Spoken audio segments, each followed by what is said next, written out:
train de construire le ministère des Finances, je pense. C'est ça qu'on est en train de construire pour notre pays, le Tchad. Il ne faut pas se dire on est au Tchad, ça va être compliqué. Ils ne savent pas faire, ça va être compliqué. Non. On est au Tchad, ça va être compliqué, mais c'est à nous de former nos compagnons ici. Parce qu'ici dans le chantier, nous, on ne travaille pas dans le hasard. Nous faisons un travail précis.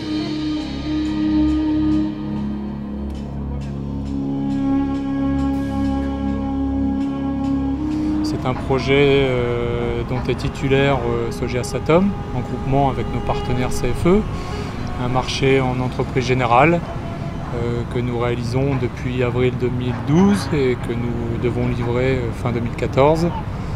C'est un projet important pour le Tchad qui fait partie de la politique de développement et puis d'amélioration des infrastructures du pays. Il y avait tout à faire, quoi. Il fallait déjà tout nettoyer, purger le terrain, faire les sondages géotechniques et ensuite commencer les études, etc.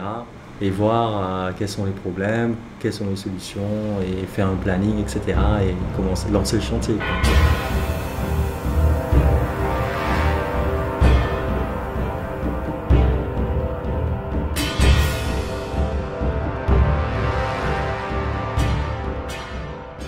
Là, on a fini la phase fondation. Phase fondation, c'est critique parce qu'on est au niveau du terrain. S'il pleut, etc., on est tout de suite embêté parce qu'on ne peut pas avancer. Du coup, là, le radier est fait, les 4000 m3 de béton sont coulés. On a fait le sous-sol, on a fait le rez-de-chaussée et on est maintenant dans les cadences type. Tous les jours, on sait que l'on va couler tel mur, tel poteau, telle partie de plancher, et qu'on doit en couler tant par jour et que demain on va recommencer, et ça jusqu'en mars de l'année prochaine pour tenir notre planning.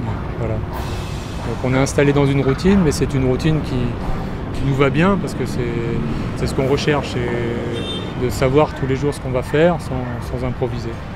Quand nous prenons les plans dans des bureaux, nous revenons ici travailler et on envoie les travaux dans le chantier.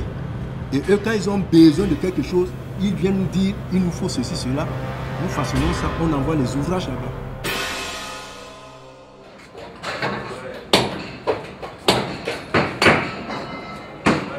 Le chantier ici a quelque chose de particulier parce qu'on est en train de découvrir certaines choses qu'on n'a même pas encore vues dans certains chantiers. Donc je vois que c'est un peu particulier.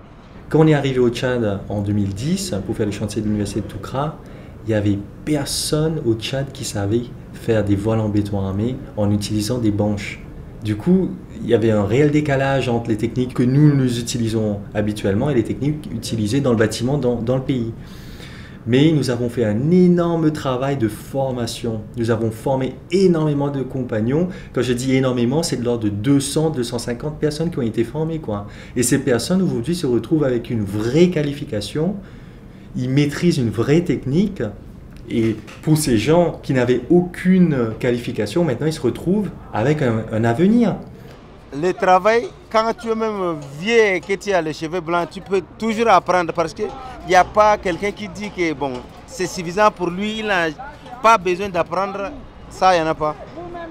Ah ouais, toujours, on apprend toujours. Avant, quand on faisait les garde-corps, les potelets, ce sont des choses, on tapait juste les planches, on essayait de faire quelque chose. Et même dans les cages d'ascenseur, par exemple, avant, on mettait juste les bois, on essayait de bricoler. Mais maintenant, nous avons les baies de protection. Donc, en fait, la technique évolue également en sécurité. Chaque jour, on essaie de pouvoir associer en fait, la sécurité à la technique, à l'évolution. Ça, c'est un escabeau à 10 marches. Quand on ne l'utilise pas, au moins, on la dépose. Parce que quand ça reste ainsi, des fois où nous avons le vent, le plus souvent nous avons un fort vent. Oui. Imaginons, je suis en train de juste passer à côté et le vent vient, il fait tomber ça là. Quand tu ne te rends pas compte, et deux fois c'est qu'on a beaucoup de gens qui enlèvent leur casque, simplement le geste de, je ne sais pas. C'est ventilé. Et l'escabeau tombe, lui tape la tête et qu'on se retrouve avec un accident. Or c'est un accident qu'on peut éviter en posant l'escabeau.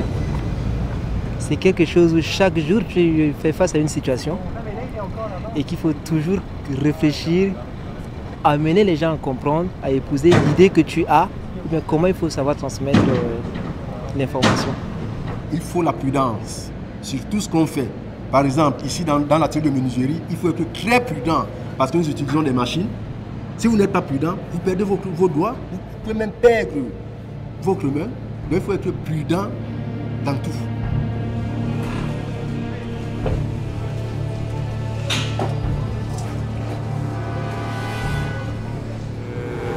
Le gros œuvre est maintenant bien lancé. Et puis on est en train de préparer la deuxième phase qui est très importante aussi, c'est le lancement des premiers corps d'état secondaires, à savoir les façades vitrées en menuiserie aluminium et les cloisons placo-plâtre qui devraient démarrer à partir de septembre 2013. On va arriver au climax début 2014, où là il y aura à peu près tous les corps d'état sur le chantier en train de bosser, avec les différents enclenchements de tâches. Et là, ça va être magnifique. C'est là où c'est le mieux. C'est là où on va stresser le plus, on va être le plus fatigué, mais c'est là où c'est le plus valorisant, quoi. On va voir le bâtiment sortir de terre. Ça va être magnifique.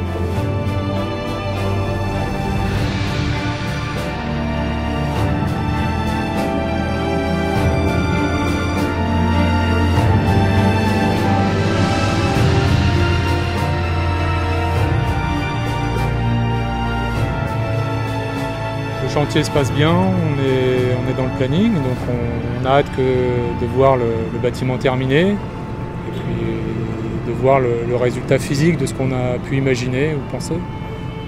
Nous allons dire qu'on a apporté notre pierre à l'édifice aussi. On parlera aussi de nous. C'est ça. C'est un honneur d'être ici, d'être accueilli dans ce pays, de comprendre que l'on donne la confiance à Sogea Satom et à ses hommes pour réaliser de tels projets comme ça. C'est un honneur pour nous.